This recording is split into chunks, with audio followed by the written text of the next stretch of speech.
કીધું હતું કે યાદ રાખજો ભૂલતા નહીં, મીઠી મીઠી વાતો કેવા આવે છે, અને ખરેખર એ થયું.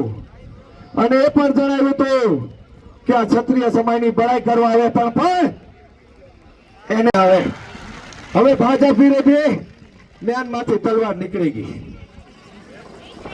આજ આ રૂપાલાભાઈ બફાટ કર્યો પેલા આમાંથી ઘણા ભાઈઓ હોય છે. હું હવે મારી સચ્ચાઈ જણાવી દઉં. હું ખુદ પણ એક મોદી ભક્ત હતો. ધ્યાન રાખજો, પછી કઈ એવું તોડીને મિક્સ કરીને કેસેટ ના બનાવતા. હું એક મોદી ભક્ત હતો.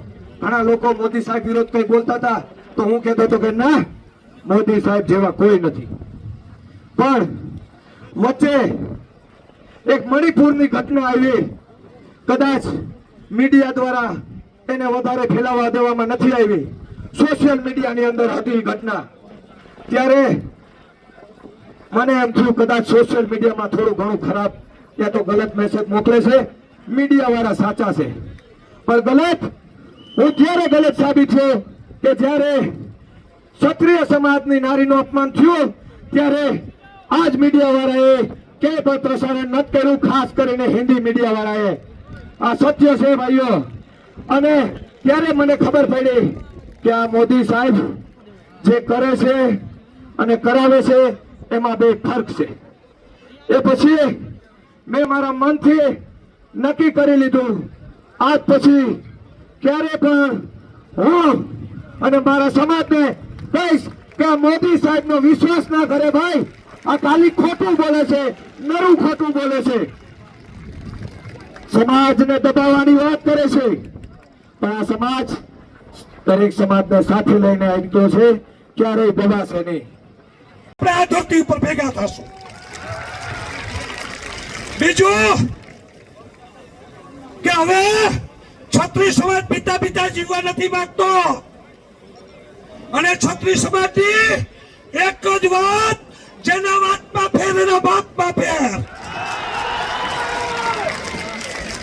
જેના લોહીમાં ફેર એની જાતમાં ફેર. હવે આજે અમિતભાઈ શાહ કહેતા હતા કચડી નાખશું. આ સમાજ તમને કચડી નાખશે. કેટલાયને મને સમાચાર આવ્યા કે કાંતુભા તમે તો અમને રાઠવા લેવડાવ્યા. હજી રાઠવા તો 7 તારીખે લેવડાવવાના છે ભાઈ. જય ભવાની, જય ભવાની, જય માતાજી. બીજું કે આજે ખાસ અન્ય સમાજે જે ટેકો જાહેર કર્યો એની બાબતમાં મારે 2 શબ્દો કહેવા છે કે તમામ સમાજ માટે રાત્રે 2 વાગે તમારી અસ્મિતાનો સવાલ આવશે તો પહેલા ક્ષત્રિય સમાજ એના માથા આપશે.